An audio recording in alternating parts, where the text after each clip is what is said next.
They served everyone but her. Same wine, same cart, same row. But when they reached her, nothing.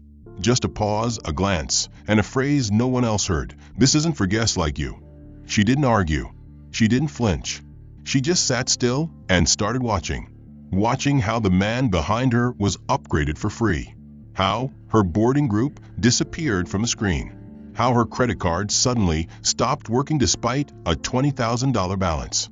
No one yelled. No one pushed. And yet, by the time her gate closed, everything she paid for, her seat, her access, her place, was gone. And here's the part no one in that airport realized. They weren't targeting just any black woman in first class. They were targeting the one woman who had the power to bring the entire system to its knees. So now ask yourself, what could she possibly be waiting for? And why is every screen in this terminal about to turn red? This story doesn't start with a name or a title. It starts with a mistake. Theirs. Because when a system quietly decides someone doesn't belong, and they choose the wrong someone, that's not discrimination. That's the beginning of collapse. If that opening made you pause, like this video, comment below with the moment that shook you most, and tell us where in the world you're watching from. And if you believe some people aren't meant to stay silent, subscribe. You want to see what she does next. Lena Wallace stepped through the glass doors of Terminal B at JFK Airport, her heels clicking softly against the polished floor as she moved with the quiet confidence of someone who had long mastered the art of silence in motion. Clad in a charcoal gray travel suit tailored to precision, she looked every bit the part, poised, composed, and unquestionably elite. Her carry-on rolled smoothly behind her, black leather gleaming under the ambient lights. She didn't glance at the digital displays overhead. She already knew her gate. She didn't pause to double-check her boarding pass. It had been booked 2 months in advance, first class, non-stop to New York, a route she could practically walk blindfolded. It was 6:42 a.m., the hour when seasoned travelers moved like clockwork and airport staff operated on muscle memory. Lena approached the first-class check-in counter, her phone already open to the barcode of her $5,200 reservation. The attendant behind the desk was young, mid-20s, maybe, and wore the crisp navy uniform of Skylinks Airlines with a badge that read Cole. His eyes skimmed across the crowd, lingering for a beat too long when they landed on her. Lena smiled softly, lifted her phone. "Good morning, Wallace." "Lena, Flight 771 to JFK." Cole didn't move. His eyes traced her face, then dropped briefly to her designer bag, before rising back up without taking the phone. He tilted his chin slightly, offering a forced smile that didn't quite reach his eyes. "Economy check-in's around the corner, ma'am," he said, motioning casually to his left without even glancing at her boarding pass. Lena paused, not in anger, but in studied disbelief. She tilted her wrist, so the barcode faced him more clearly. "I'm booked in first. Flight 771. His smile faded. Still, he didn't scan the code. "This line's for priority ticket holders," he repeated, slower now, as if she hadn't understood the first time. She let a breath slip through her nose. "I am priority." Her voice was calm, no higher than a whisper, but there was iron behind the velvet. Before Cole could reply, another passenger approached from behind, an older white man in khakis and a simple polo shirt, his silver hair combed neatly back. He didn't speak. He simply walked up to the neighboring check-in desk and handed over his phone. The agent at that counter, a woman with red lipstick and efficient hands, smiled immediately. "Welcome back, Mr. Farnsworth. JFK again? Let me get you squared away." Lena watched as the man nodded, then turned his head briefly to glance at her. Their eyes met. His expression didn't change.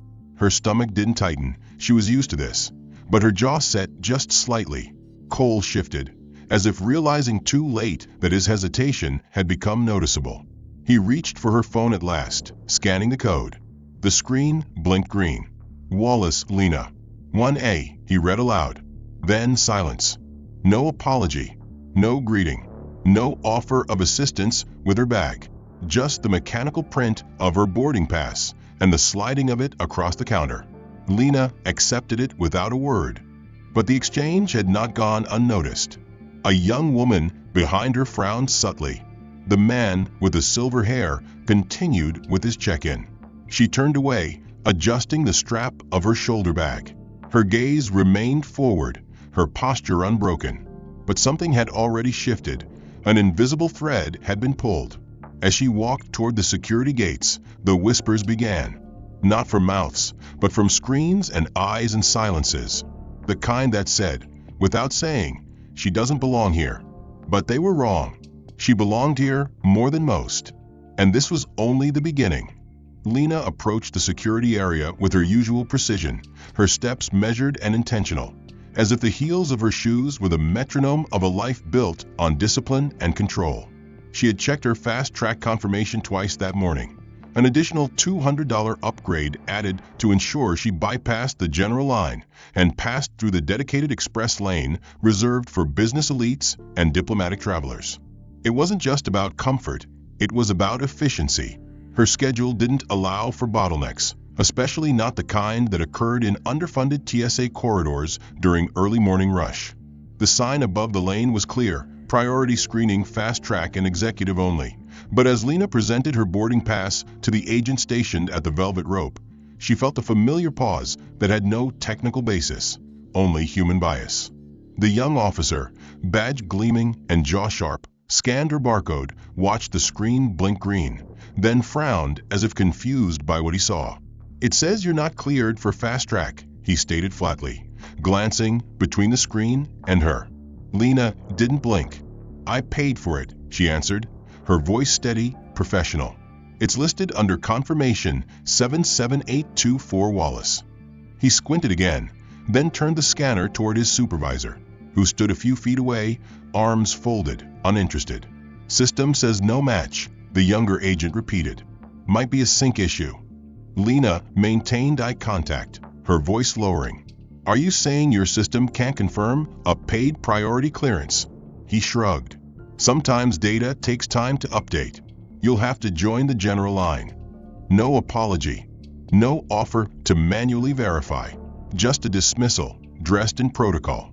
Behind her, a middle-aged white woman in a pastel cardigan and pearl earrings breezed through the fast-track gate, flashing her pass with a smile. Her scan blinked green for half a second before the agent waved her forward without hesitation. The woman didn't even slow down. Lena stepped aside, not because she accepted their reasoning, but because confrontation would brand her louder than the scanner ever could. She moved silently toward the regular security line, now stretched around a column and buzzing with families, student groups, and passengers fumbling with loose change. She stood among them, her tailored suit a visual outlier, the edges of her authority quietly dulled by bureaucracy, pretending to be neutral. 15 minutes later, after removing her shoes, belt, blazer, and dignity, Lena emerged on the other side of the checkpoint. She moved toward the baggage concierge counter, an optional but paid service she had activated alongside her first-class perks. The idea was simple. After security, premium passengers could skip the physical drag of their luggage, handing it off to a concierge to be delivered to their gate or lounge. Lena approached the booth, handed over her barcode, and gestured toward her carry-on. The man behind the counter, older, skin leathered by years in fluorescent light, looked her up and down, then squinted at the code. "This isn't coming up as flagged for priority concierge," he muttered. "Are you sure you opted in?" Lena nodded once. "It's part of my fare class." And I confirmed the add-on online at check-in. Code 992, VIP handoff. He tapped his tablet screen a few times, lips pressing into a thin line. "Could be a flag delay," he offered, uninterested in finding the solution. "We've had syncing issues lately. If it's not in the system, I can't process it." From the corner of her eye, Lena watched as a young white couple approached the booth. The woman wore leggings and a cropped hoodie, dragging a designer bag that barely zipped. "Hi, we just came from security, and someone said we could get help with these," she chirped. The concierge smiled broadly, reaching for their luggage tags without asking for confirmation. "Of course, sweetheart. First class, yeah." The girl nodded. "Just upgraded last night." "Well, welcome aboard," he grinned. "We'll take care of you." Lena remained still. She didn't raise her voice. She didn't protest. But the silence that settled between her and the concierge was no longer benign. He turned back toward her briefly and shrugged. Sometimes the system just decides who's in and who's not. His voice was low, unapologetic, dismissive. Lena picked up her carry-on again, its weight suddenly heavier than before. She turned from the counter and began walking down Concourse D, eyes scanning for a quiet place to regroup, to breathe, to remind herself that patience wasn't the same as passivity. The concourse lights glared harshly off the tiled floor, and her reflection followed her, a ghost made of glass and grit. She reached into her coat pocket and pulled out her phone. Opening her reservation history, every detail was there. Every add-on, every confirmation, every cent accounted for. It wasn't a glitch. It wasn't a sync delay. It was a pattern, an architecture of exclusion designed to be invisible, plausibly deniable to the untrained eye, but unmistakable to someone who had lived it 100 different ways in 100 different cities. Lena stopped walking when she reached gate D12. She sat down, pulled out her laptop, and opened the terminal's Wi-Fi portal. Her screen asked for a guest login, even though her ticket class should have auto-verified her into the premium tier. She clicked Upgrade to Fast Wi-Fi, and the prompt asked for $7.99. She smiled without humor, clicked it, and entered her card information. Denied. She tried again. Denied. She opened her banking app. Balance. More than enough. Transaction. Blocked for irregular behavior. She turned her head slightly and watched a businessman 2 seats away, white mid-40s, in a navy quarter zip, connect instantly. No upgrade, no delay. She shut the laptop softly, resting her hands on the edge as her gaze drifted toward the tarmac. Outside, a plane taxied into view. The world kept spinning, indifferent. But Lena wasn't just watching anymore. She was logging every detail, not just as a passenger, not just as a woman, but as something far more dangerous. Someone who had options. Someone who could choose when to act, and when to let the rope tighten just a little more. Lena sat in the corner seat at gate D12, back straight, hands resting on her knees, mind quiet but calculating. Every system failure so far had followed a pattern too familiar to dismiss. Plausible deniability, selective enforcement, coded language hidden behind the interface of convenience. She wasn't new to this. Not the tone, not the smirks, not the phantom glitches that always seemed to happen when people like her demanded what they had already paid for. She opened her phone again and refreshed her Skylink's Elite account, more out of habit than expectation. Her membership had been steady for 5 years, upgraded automatically due to her corporate travel volume, and the balance of her tier points was well above the renewal threshold just 2 days ago. But this time, the app loaded with a message she hadn't seen before. Status. Regular your tier has been adjusted based on updated eligibility metrics. Please review our latest loyalty policy. She stared at the words as if they had physically shifted her posture. Regular. Not silver. Not gold. Not even basic plus. Just regular. She blinked, tapped into her transaction history, pulled up the detailed spending breakdown. Her total spend in the past quarter. $18,420, mostly in international bookings, concierge services, and corporate bundles. Far above the $12,000 minimum listed for elite tier. But none of it mattered now, because someone or something had flagged her account for reclassification. She clicked into the policy link. A new clause had been added in the past 24 hours, in the event of system anomalies or audits. Tier status may be temporarily re-evaluated to ensure platform security and equity. She nearly laughed. Equity, a word they used when trying to make discrimination sound fair. Just then, the overhead boarding announcement crackled. Skylink's Flight 771 to New York is now beginning pre-boarding for Executive Elite and Platinum members. Lena stood and walked over to the gate counter, presenting her boarding pass. The screen beeped yellow, not red, but not green either. The agent frowned. Looks like your profile just switched. You're not on the elite list anymore, ma'am. I was this morning, Lena replied. And yesterday. And every day, Before that, for the last 5 years. The agent didn't respond. He tilted the screen slightly away from her and tapped something rapidly. "It's automatic," he said, without looking at her. "Probably triggered a reassessment. You can board with Group 3. Lena's jaw remained still, her eyes unblinking. She stepped aside slowly, her hands tightening on the strap of her carry-on. The line for elite members continued flowing forward. Sparkling wines offered, luggage tags handed out with smiles. A woman beside her, wearing a Stanford hoodie and oversized sunglasses, nudged her friend and whispered, "That's the woman from the lounge, right? Thought she was VIP." Her friend giggled softly, then turned away. Lena sat back down in the waiting area, this time closer to the gate so she could hear everything. She took a deep breath and opened her email confirmation again. Her meal selection, gluten-free, no dairy, low sodium, was submitted 4 days ago with a $35 surcharge. The note even included a doctor's note from her assistant, flagging her autoimmune condition that required strict dietary adherence. But something in her gut already knew what was about to happen. As Group 3 was called, she stepped forward again. A different gate agent scanned her pass and waved her through without comment. She boarded calmly, walking past rows of reclining pods until she reached seat 1A, the corner seat she had chosen for minimal disturbance. Her name was still on the screen above the seat. That, at least, hadn't been reassigned.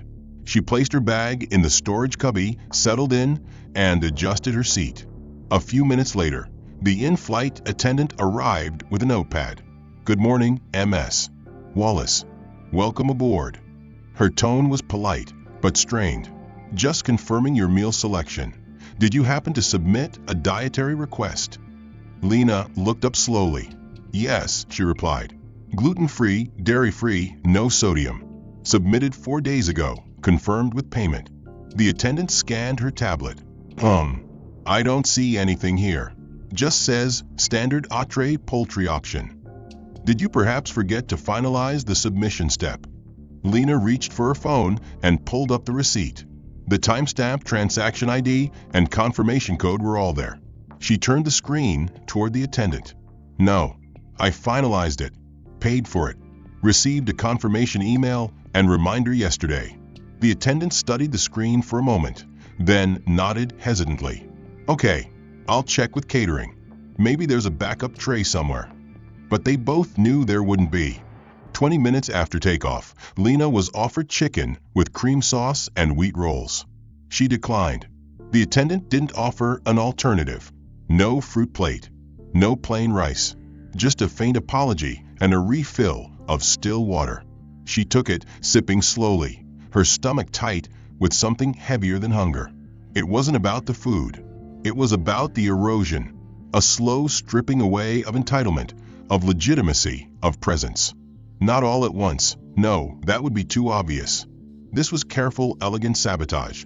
One flag at a time, one checkbox removed, one update quietly pushed from the back end of a system designed to protect itself before it served those who paid for it.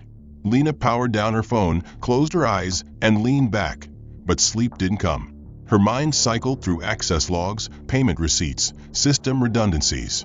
She wasn't being erased randomly. This was deliberate, orchestrated, and someone was watching to see if she'd react. She didn't. Not yet.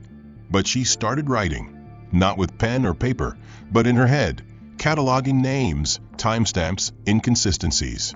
She would remember the phrases, the faces, the ones who smiled while the software quietly stole from her. There was a rhythm to all of it now, a pulse behind the glass. And Lena had always been excellent at hearing what no one else noticed. The cabin lights had dimmed to a soft golden hue as the flight reached cruising altitude, the hum of the engines smoothing into background noise like a lullaby reserved for the privileged. In the polished quiet of the first-class cabin, an attendant wheeled out a vintage champagne cart, gleaming with crystal flutes and a silver-foiled bottle labeled in French cursive. Lena opened her eyes just as the cart stopped beside 1C, the seat across the aisle.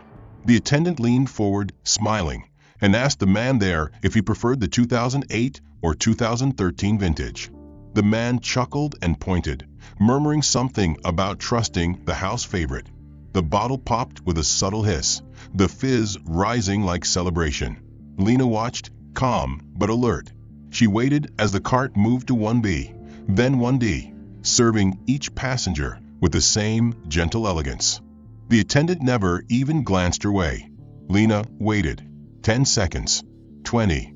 The cart paused 1 row ahead, then began its turn back toward the galley.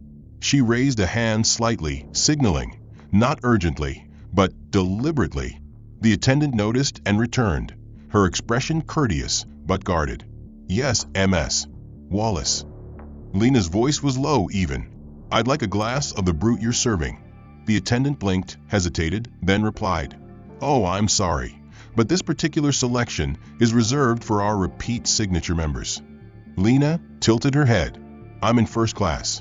The attendant nodded, then lowered her voice. "It's not about the seat, it's about tenure. The bottle is complimentary for guests flagged as frequent elite travelers." Lena raised an eyebrow. "I was an elite member until this morning." The attendant smiled, soft, tight. "Yes, I believe your account status was adjusted. I can offer you our standard Prosecco if you'd like. Still complimentary, of course." Lena stared at her for a beat, then said, "No, thank you."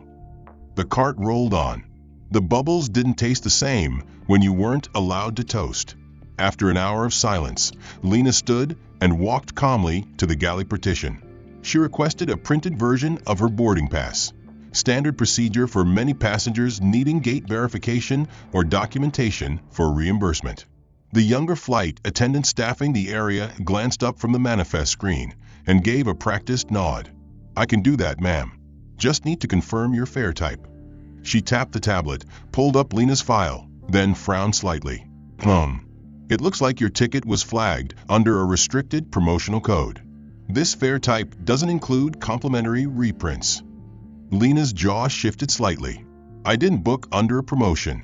I paid full fare." The attendant gestured at the screen, not quite apologetic. "It's marked as a business flex bundle, not full unrestricted. Our system assigns that classification if the booking goes through third-party invoicing." Lena's tone didn't change. "I booked it directly through the Skylinks corporate portal." The attendant offered a thin smile. "That may have triggered a secondary vendor pass-through. It's rare, but when that happens, print requests become a paid service, $20 per issue." Lena didn't blink. She simply responded, "I'll pay it." The attendant hesitated again. "Actually, in-flight processing isn't set up for that fare class. You'd have to pay online or at the terminal. I'm afraid I can't issue it now." There it was again, that tone. Apologetic but mechanical. The illusion of policy shielding the quiet cut. Lena nodded once, then returned to her seat, slowly, deliberately, as if placing each footstep between the cracks of a foundation she could already feel shifting beneath her. She sat down and pulled out her journal, not for show, not for catharsis, but for documentation. She began noting the interaction in shorthand. Champagne cart skipped. Rationale, tenure.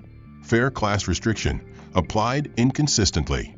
Reprint denial, policy mislabel. She flipped to a second tab and began cross-referencing the airline's public-facing policy against her receipt. Her booking had been routed through Nexus Corporate, Skylinks' largest volume partner in North America. There was no third party involved, no promotional class. But someone had manually flagged her reservation before departure. That wasn't automated. That was deliberate. Across the aisle, a passenger leaned back with his glass of vintage in hand and said loudly enough for nearby seats to hear, "I thought this cabin had better screening. Too many new faces lately." Lena didn't react. She didn't need to. The statement wasn't addressed to her, but it was meant for her. She returned to her notes, fingers still, breath slow. In her mind, pieces of a puzzle were falling into place. The system wasn't just reacting to glitches, it was adapting to someone's intent. There were fingerprints behind the flags, patterns behind the denials, voices behind the scripts. The cart passed again 2 rows behind, this time offering warm towels and chocolate truffles.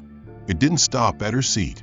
No explanation, no acknowledgement, She began writing again. She knew something they didn't. When enough incidents were strung together, they formed a narrative. And narratives, especially ones supported by receipts, footage, voice logs, and terms of service, were harder to bury. The aircraft adjusted altitude slightly, creating a gentle sway in the cabin.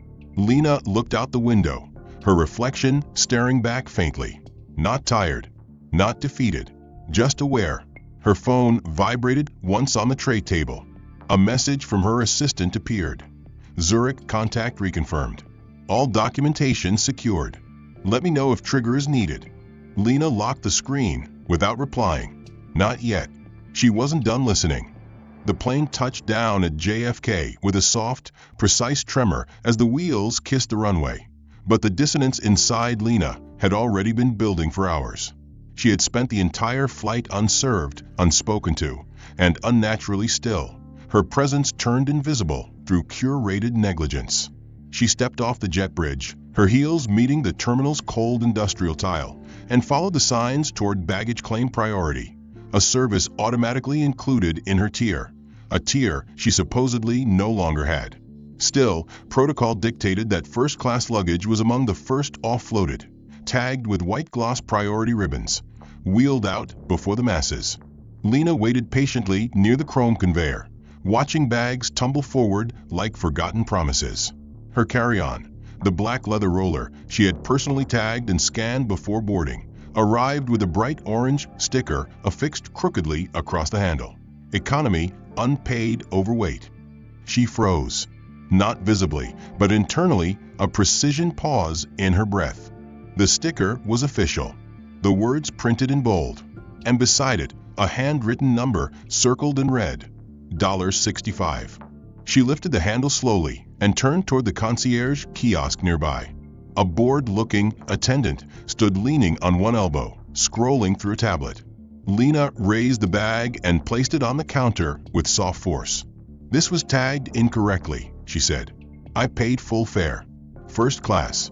No overweight, no balance due." The attendant looked up lazily, scanned the barcode, and let out a shallow chuckle.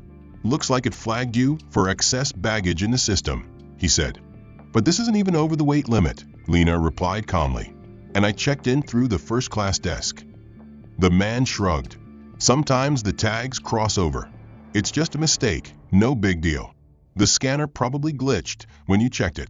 She raised an eyebrow. "I handed this off manually. I watched the agent print the tag." He gave a half smile that wasn't amused. "Well, maybe they hit the wrong button. It happens." Lena stared at him a moment longer, then peeled the sticker off slowly, folding it once and placing it neatly on the counter. "Then let's log that mistake," she said. "Name, timestamp, and aging code." The smile vanished. "We don't usually file logs for tag mix-ups," he muttered, "unless it caused a delay or damage." Lena tilted her head slightly. "Being misclassified isn't damage?" He didn't answer. Instead, he tapped the tablet a few more times and finally nodded. "Logged." Lena took her bag and turned without thanking him. She didn't need his validation. She needed records, documents, entries, trails. She walked to the exit, where security pulled random passengers for digital customs clearance. She was flagged, not unexpected at this point, and motioned toward a secondary desk. The agent, a woman with tight hair and rubber gloves, asked her to open her carry-on for inspection. Lena obliged, unzipping the case to reveal neatly packed folders, a business-grade laptop, and 2 sealed pouches containing sensitive financial documents. "Anything sharp or hazardous?" the agent asked. "No." She reached for the laptop, placing it in a separate tray. The screen blinked with the company logo of Quasar Equity Holdings, a firm known only to those who moved capital above the 10-figure threshold. Another agent stepped over, younger, male, clearly curious. "Quasar?" he asked casually. "What do they do?" Lena didn't answer. The woman began swabbing the laptop for chemical traces. The young man, glancing at the unlocked screen, noticed a minimized document and tapped the trackpad. "Lot of spreadsheets," he said. "Looks like funding breakdowns. Startup stuff." Lena leaned slightly forward, her tone unchanging. Please don't access my files. That laptop contains regulated data. He didn't stop immediately. He opened one document labeled Tier 4 Allocations Zurich Transfer, scanning the contents with casual disregard. Man, he murmured, these numbers are crazy. You sure this isn't for some seed fund or something? The female agent looked up, slightly uncomfortable. Carl, let's finish the swab. Lena kept her posture rigid. I'd like to speak to your supervisor. Carl raised both hands slowly, mock innocent. Relax, I didn't change anything. Just curious. Curiosity, Lena said, voice sharp as cut stone, is not a legal defense for unauthorized data access. The woman cleared her throat and stepped between them. We're all set here, she said quickly. You're clear. Lena zipped the laptop shut, placed it in her bag, and walked away without another word. But she noted his name, Carl. Agent ID 11478. Unprompted access to private financial records. On camera. Logged. She entered the arrivals lobby with her bag in hand and pulled out her phone. One message had arrived in the last hour from Internal Audit Counsel at Quasar. Status, it read. She didn't respond. She simply typed, still watching. 5 incidents so far. Building case. She closed the message, then looked up at the crowd beyond the automatic doors. Cameras panned across the terminal ceilings, unblinking. Microphones embedded in the pillars recorded every ambient sound. Every step she took was now part of a ledger, a slow, methodical accounting of the cost of quiet degradation. She walked slowly toward the premium service desk at Terminal C, not because she needed assistance, but because she needed a name, a face, a timestamp. The agent behind the counter greeted her with a smile. Welcome back. How can I assist you today? Lena smiled politely.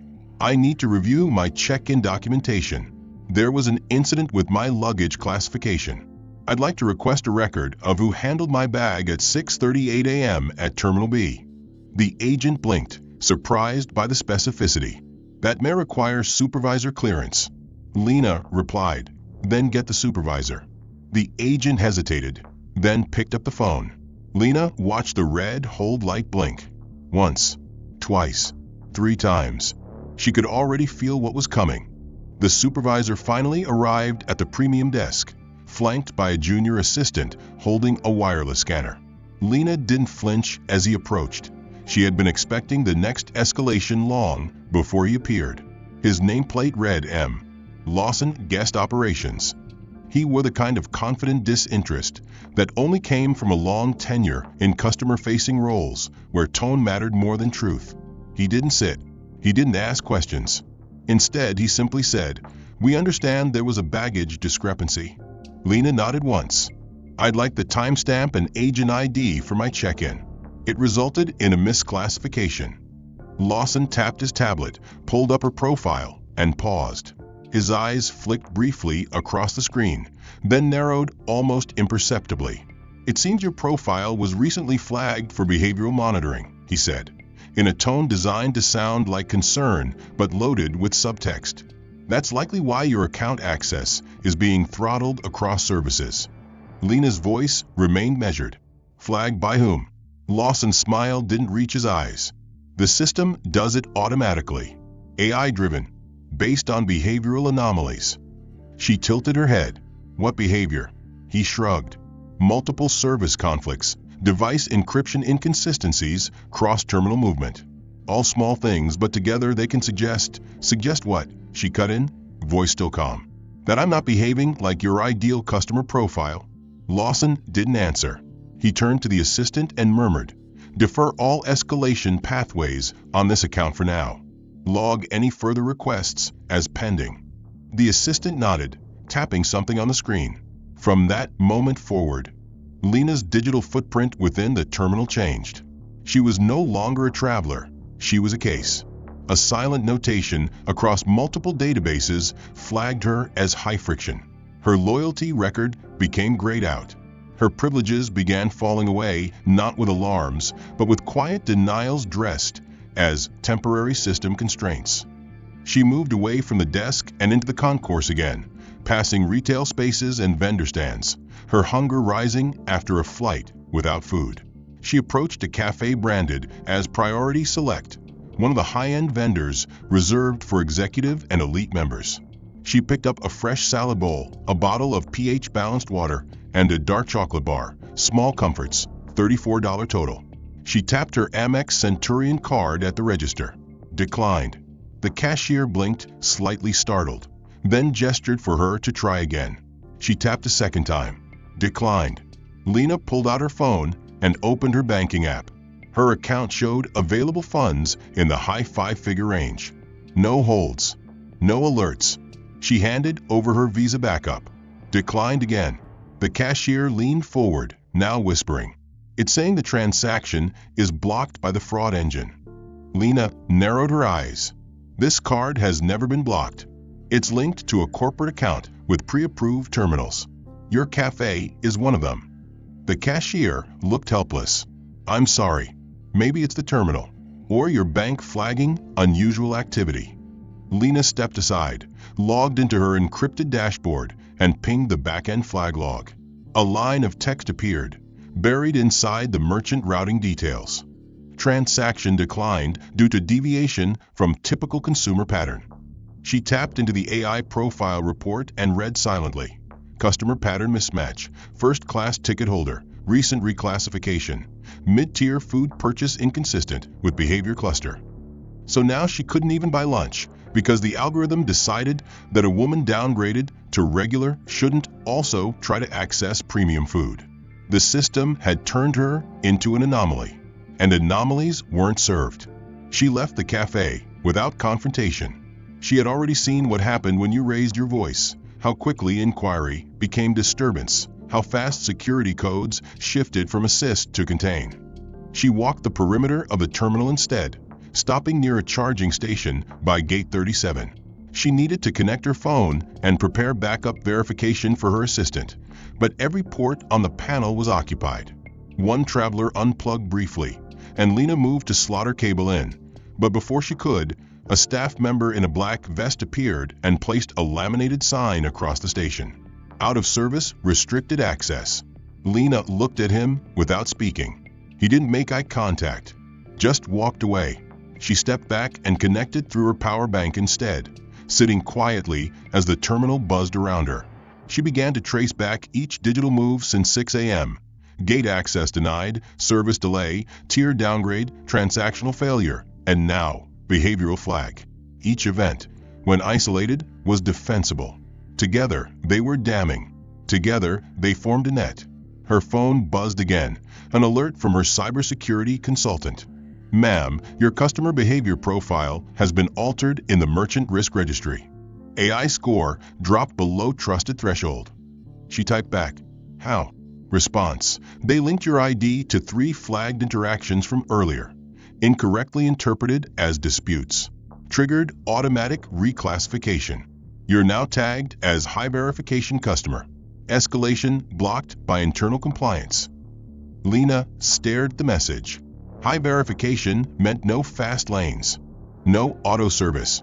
Every transaction required a manual human override. She had been digitally demoted to the equivalent of a threat, not because of her actions, but because the algorithm had decided that she didn't fit the mold anymore. She pulled up her flight manifest again, still marked as active, still in the system, but a red line had been added. Boarding hold request manual clearance. She exhaled slowly. It was almost elegant in its cruelty. There was no loud rejection, no dramatic security encounter. Only silence, slowness, and suspicion. A quiet suffocation. An invisible cage made from code. Lena remained seated near gate 37, her fingers folded calmly over the leather handle of her travel bag. Her phone screen dimmed but not off, her breathing steady, almost meditative in its rhythm. Around her, the terminal hummed with the usual cadence of controlled chaos. Boarding calls, soft jazz from lounge speakers, the rhythmic drag of luggage wheels against linoleum. But inside her world, a different frequency pulsed, sharper, deeper, one that only she could hear. The kind of frequency that didn't need volume to command attention. Her mind replayed every detail of the morning's descent: the tag, the denied purchase, the unsolicited file access, the behavioral flag, the transaction lock, the gate hold. One moment after another, no single act explosive on its own, but all part of a carefully calibrated erosion. She had let it happen. For 6 hours, she had let the system bury her. She had documented, absorbed, calculated. And now, as the terminal prepared to shuffle her quietly out of its polished interior, she reached into the inner pocket of her blazer and pulled out a small, matte black card no bigger than a hotel key. The light from overhead caught the engraving just right. Silvercore Capital Strategic Control Authority/ID, number 001. The card was cold to the touch, laser-carved and biometric encoded, with embedded nanoprints that only a handful of institutional systems could authenticate. It was not a loyalty badge. It was not for boarding. It was not for perks. It was for command. Lena slid her thumb along the side edge, activating a secure connection. A soft click emitted from her phone as it paired automatically with the card's embedded chip. A private app, shielded from detection, encrypted beyond civilian-grade tech, opened without prompting. No notifications, no sound, just a single prompt: command line ready, awaiting authorization.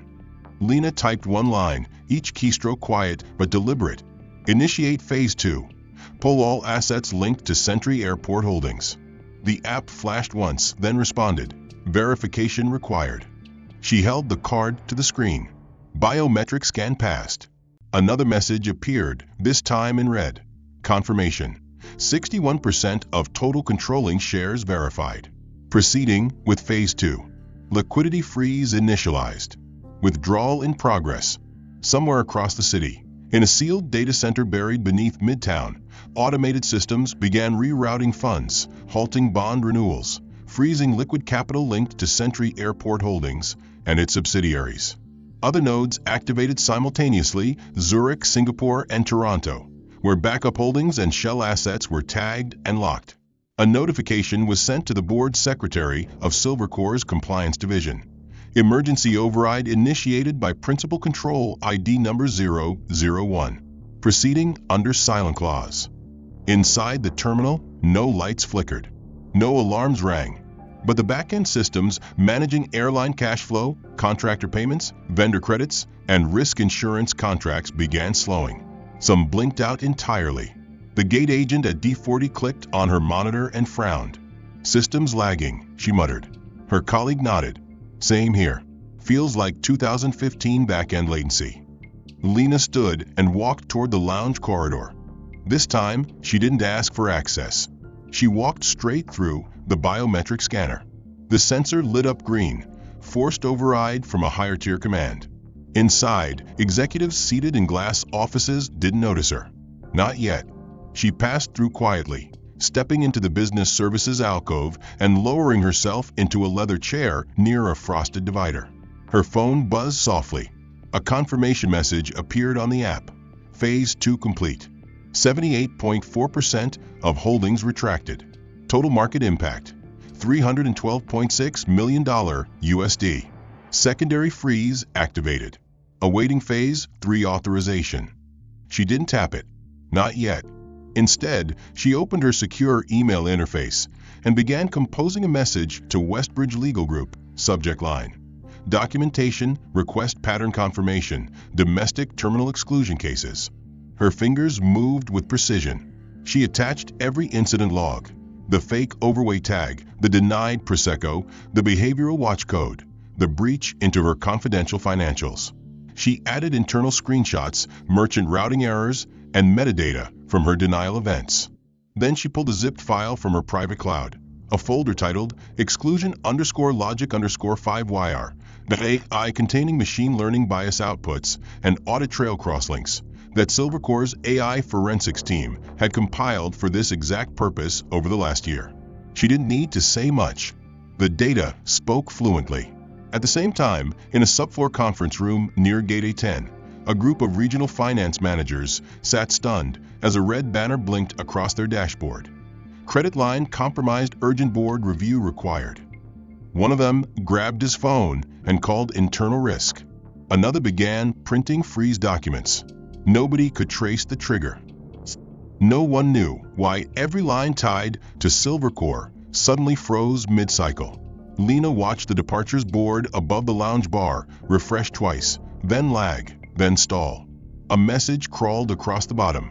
Minor delays due to system rebalancing. Thank you for your patience. She leaned back slightly, just enough to shift her weight without seeming deliberate. A man in a charcoal suit walked past, mid-40s, carrying a headset and clipboard, likely a mid-tier logistics exec. He didn't notice her, but someone above him would. Another ping came through, a third-party analytics alert. Sentry Holdings live downgrade. Moody's shifts to watch negative. Credit outlook unstable. Volume alert. Investors moving positions. Lena closed the alert and stood, rolling her shoulders back slowly. She wasn't angry. She wasn't even triumphant. She was methodical. She walked back into the terminal, this time with silence on her side. No more delays. No more denials. No more misclassifications. Not because they recognized her, but because she had made the system recognize itself. Lena's footsteps echoed with quiet authority as she exited the lounge and stepped back into the main artery of Terminal C, where the hum of movement had shifted almost imperceptibly. Screens along the concourse flickered not with error messages, but with hesitation, slow-loading manifests, status refreshes that stalled mid-frame, and an unusual delay in the auto-announcement loops that typically guided boarding calls with military precision. She glanced up and caught it just as it began, a thin red banner scrolling across the Master Operations display above Gate 22. Notice: strategic withdrawal in progress. Capital access restrictions initiated $620 million liquidity freeze confirmed. Beneath it, another screen updated with a pulse of static before flashing a delay code. Flight 882 to Zurich delayed. Flight 414 to Tokyo delayed. Flight 506 to London delayed. All international routes connected to premium financial partners. All dependent on Sentry Holdings underwriting. All frozen. The gate staff didn't panic, not yet. They did what they were trained to do. Reset systems. Reboot handhelds. Call for supervisor override. But nothing responded the way it was supposed to. What they didn't know, and what only a few people in this airport ever would, was that the freeze hadn't come from a tech failure. It had come from an inside order, originating from a command no one on the floor had clearance to see, let alone stop. Lena moved with calm purpose toward the upper concourse offices, where VIP conflict resolution staff and executive coordinators operated behind translucent glass. She was stopped at the hallway checkpoint by a tall man in a navy blazer who scanned her pass. The scanner blinked green, then red, then shut down entirely. He frowned. "Ma'am, I think our system's experiencing a few issues. Do you have an appointment?" She looked him directly in the eye. "I have something to deliver." He hesitated, unsure how to respond, but before he could block her further, a door opened 20 feet down the hall, and a woman in a headset leaned out, distracted. "Is someone here about the Zurich flight disruption?" Lena walked forward. "Not about the flight," she said. "About what caused it." The woman motioned her inside automatically, too distracted to register anything more than the controlled tone in Lena's voice. Inside, a cluster of mid-level executives and senior operational analysts huddled around a wall monitor pulsing with live dashboards. The central figure, a man in a gray checkered suit, looked up as Lena entered. His ID read Harvey Senior Ops Liaison. He was already pale, sweat forming near his collar. He didn't recognize her, at least not yet. "Can we help you, ma'am?" Lena stepped forward, opened her shoulder bag, and pulled out a matte charcoal folder bound with magnetic seals. She laid it on the central table. "Inside," she said, "are documented reports of 14 incidents, separate airports, same airline, all involving black first-class passengers whose service tiers were silently revoked, whose privileges were stripped through system-level manipulation, whose complaints were buried behind internal escalation walls." She opened the folder to the first page. A copy of a formal discrimination complaint filed last quarter from a hedge fund partner out of Atlanta. Next, a retired federal judge flying from LAX to Dulles, flagged as security risk due to a misread profile. Third, a tech executive from Seattle, removed from a pre-booked international seat due to a so-called system optimization protocol. Harvey reached out to stop her. "Ma'am, we're not authorized to." She slid a final page forward, face down. Her business card. Beneath it, embossed in silver, Lena Wallace / Strategic Control Silver Corps, capital / Intel Division. "I'm not here to request resolution," she said. "I'm here to notify you of exposure." She looked at the room, pausing just long enough to make sure every person understood. "This report is time-stamped. So is the live asset withdrawal. You have 15 minutes before this file hits 3 inboxes. One on Capitol Hill, one at the Transportation Equity Committee, and one at Forbes' global desk." Silence blanketed the room. Not fear, yet. Just the first taste of it. She turned and began walking away. Behind her, voices rose in rapid discussion. A phone slipped from a trembling hand. Someone muttered, "Get Westbrook on the line now." She reached the bottom of the escalator before her phone buzzed. Her assistant's name flashed on screen. The text read, confirming, Zurich, Tokyo, London impacted. Silver Corps' legal team is greenlit for release strategy. Ready for Phase 3. Lena typed only one word, standby. The board above her now showed a fourth delay. Flight 330 to Frankfurt. Another domino. She passed by a group of junior staff in Navy uniforms whispering to each other in the corner, one holding a tablet showing frozen systems. One of them said softly, "Is this another cyber attack?" Lena didn't stop. She didn't need to correct them. The truth was stranger. It wasn't an attack. It was accountability. Her path curved past the public lounge area, where a journalist from a minor aviation blog sat recharging her camera. Lena paused for a brief second, pulled an extra printed copy of the report from her bag, and set it gently on the table beside the woman. "You might want to read that," she said softly. "The next story won't be about weather delays." Then she continued walking, unhurried, unreadable, as the first email pings began echoing inside the executive floor above. 5 minutes after Lena stepped out of the executive wing, the inboxes of several high-level stakeholders across Silver Corps, Century Holdings, and their affiliated financial networks lit up in synchronized warning. The message carried the subject line, "Formal notification of compliance, breach, immediate action required." CC'd on that email were not only Silver Corps board members, but key financial backers, federal regulatory observers, and a flagged line that simply read, Tier 1 Contributor Alert. Incident Code 014 Gate Agent Discrimination Index. Escalated.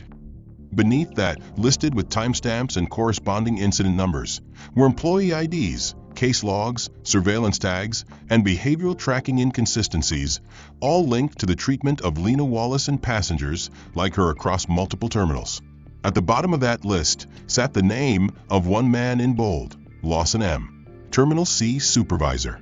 Lawson, still seated behind the guest operations desk, had just finished explaining to another agent that the system just needs time to stabilize, when a soft ping came through his device. He glanced down at his tablet, saw his name appear in a red warning banner, then blinked in confusion. 3 seconds later, his access screen darkened. He tapped again. No response. A fourth tap brought up a single system prompt. Access suspended. Report to HR Level 3 immediate. He stood up, confused, as 2 airport security personnel, real ones this time, not gate staff, approached with quiet formality. "Mr. Lawson," one asked, "we'll need you to come with us. There's been a compliance alert." Lawson looked around for someone to override, someone to intervene, but no one stepped forward. Not one of his fellow supervisors, not one of the executives he once briefed weekly, not even the floor staff who used to laugh at his side jokes and nod respectfully when he barked orders. The silence wasn't aggressive. It was institutional, systemic. He was no longer part of it. As he was escorted away, Lena's report still open on a dozen screens behind glass partitions. Another series of alerts flashed to the communications officer sitting just one floor above the operations floor. Urgent. Executive contact CEO, briefing required. Subject: termination or total asset lock. At that exact moment, Miles Cartwright, the CEO of Sentry Airport Holdings, was on a private call with regional directors attempting to draft a joint statement about digital disruptions due to third-party system interference. He was already agitated, the tie around his neck loosened, his jacket discarded over the chair. His assistant knocked, holding out a printed letter on silver core letterhead with the header, "Immediate Executive Review Demand." Miles scanned it once. His face turned colorless halfway through. He put the call on hold. The letter was short and surgical. Silvercore Capital, representing a majority stake in Sentry's international funding chain, demanded one of two outcomes: immediate executive resignation of Mr. Cartwright and named directors in the discriminatory protocol network, or full termination of all remaining investment instruments, followed by an international report to strategic alliance partners across the European and Pacific markets. The language was clear. Cartwright had 48 hours. After that, every liquidity facility tied to Silvercore's asset flow would collapse. That included payment bridges, credit hedges, and inter-airport settlement channels. He sat down, reread it, and whispered to no one, "This isn't a threat. This is a verdict." Downstairs, internal PR teams scrambled to reframe the language in their communications to media partners. Operational issue became unexpected pause. Client conflict became scheduling misalignment. But none of it mattered, because Lena had already triggered the leak. The file shared to Forbes Global had been opened, access timestamped and traced to 2 devices inside their editorial war room. The headline had already been drafted internally: exclusive. How a strategic investor exposed an airline's hidden discrimination protocol. The byline space remained blank for now. Lena, meanwhile, returned to the seating area near gate D16, blending back into the fabric of the terminal as if nothing had happened. Passengers passed her without notice, some murmuring about the delays, others refreshing their boarding passes again and again, hoping for movement. She plugged in her phone, now on a fresh external signal routed through her own secure VPN, and opened a satellite message interface. A message came through from Zurich, EU Partnership Board aware of breach, asking for advisory memo. Another from Singapore: we've halted onboarding Sentry-linked contracts pending further insight. She replied with a preset reply template: memo in progress. Stand by for red flag compliance summary within the hour. Above her, a public screen displayed rotating updates. Then a new line appeared at the bottom, subtle but seismic: Sentry exec hold. Internal review ongoing. CEO status under evaluation. Cartwright hadn't yet resigned, but the message made clear everyone knew he would.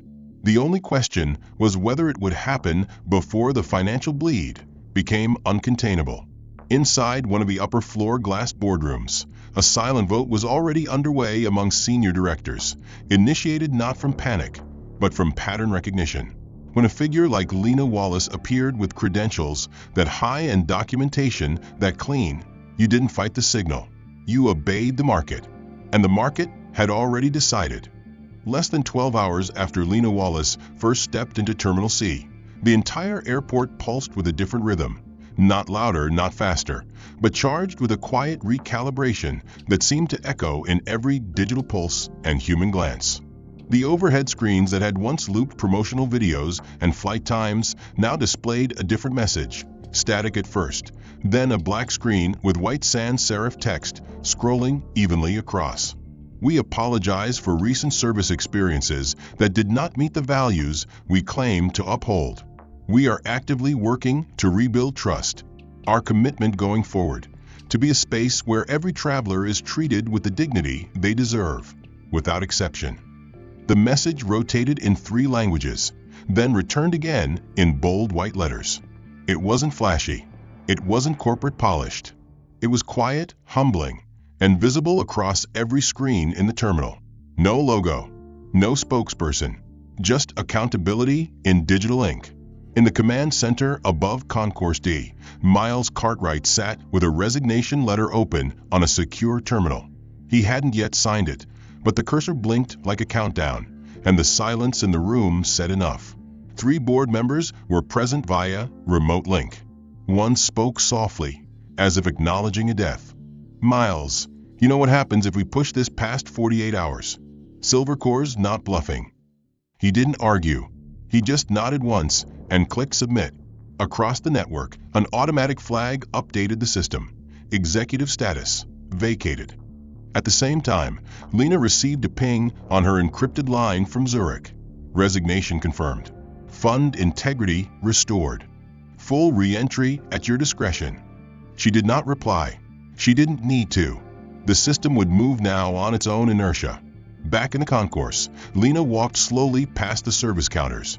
Staff members, who had once met her with side eyes and protocol shields, now averted their gaze or offered quiet, nervous nods. She didn't acknowledge them with contempt. She walked as if none of it was personal anymore, because it never had been. It was systemic. She had simply chosen to face the system at full volume. She paused briefly at the wall-mounted screen beside Gate C12, the one that used to flash boarding groups and seat upgrades. Now displayed only a text box labeled Policy Reform in Progress. Beneath it, temporary gate freeze for operational ethics audit. The airport had become a crime scene, but not one marked by tape or flashing lights. This was a crime of silence, and Lena had broken it with data, with receipts, with precision. Near the glass walkway toward the executive corridor, a child held her mother's hand while pointing at Lena. She was maybe 7, wearing a pink backpack and an oversized sweater with cartoon stars. "Mom," she asked, eyes wide and voice curious, "who is she?" The mother, mid-30s, dark-skinned, standing tall in jeans and flats, knelt to her daughter's level and whispered loud enough for Lena to hear. "She's the reason they learned you can't price someone out of respect." The girl looked again, quietly, and nodded. Lena didn't stop. She didn't turn. But for the first time since that morning, her expression changed. Not a smile, not a smirk, just a breath deeper than the one before. As she approached the restricted access hall, a junior assistant stepped out of the command suite and extended a fresh ID badge toward her. "They've updated your clearance, MS. Wallace," he said, nervous but sincere. "Full unrestricted tier. Internal access reinstated. You're cleared for all Alliance lounges and board access." She accepted the badge without hesitation. "Thank you," she said simply. Not for the gesture. She didn't need the tier back, but because someone had chosen to acknowledge what had always belonged to her. Inside the operations briefing suite, a closed-door session had already begun. Compliance officers, equity partners, and legal observers seated around a polished U-shaped table. At the head of the room, an empty chair awaited her. She sat without ceremony, placed a sealed envelope marked Resolution Metrics Phase Final in front of her, and folded her hands. The head of the compliance board cleared his throat. "MS. Wallace," he began, "we've completed the review. 12 executive-level adjustments across 4 terminals. 18 staff pending disciplinary review. Your documentation will become the template for internal reform going forward." Lena nodded. "And the passengers?" The compliance officer hesitated, then answered. "We've initiated a direct restitution program. Confidential offers. Waived restrictions. A new oversight office under third-party audit." She looked at him without blinking. "I want the names protected, but the patterns published. No PR spin. Just facts." He nodded. "Understood." She stood and left the file on the table. She wouldn't stay for the vote. That wasn't her role anymore. Her job was already done. Back in the terminal, the flight board updated once more. Flights to Zurich, Tokyo, and London now showed boarding resumes. Beneath them, a final banner scrolled slowly across the main screen. "Thank you for your patience. Change is underway." Lena returned to Gate D1, where a new boarding group was lining up, her original seat now restored, her profile reinstated, her name glowing on the manifest. She stepped forward as the scanner beeped green and the attendant, wide-eyed, straightened and said, "Welcome aboard, MS. Wallace." She walked through the jet bridge, no longer as a woman fighting for her space, but as a woman who had proven she had always belonged in it. If this story struck a chord or made you see things differently, don't forget to like and subscribe for more narratives that expose what often goes unseen. What moment in Lena's journey hit you the hardest, and why? Drop your thoughts in the comments, and let us know where in the world you're watching from. We read every single one.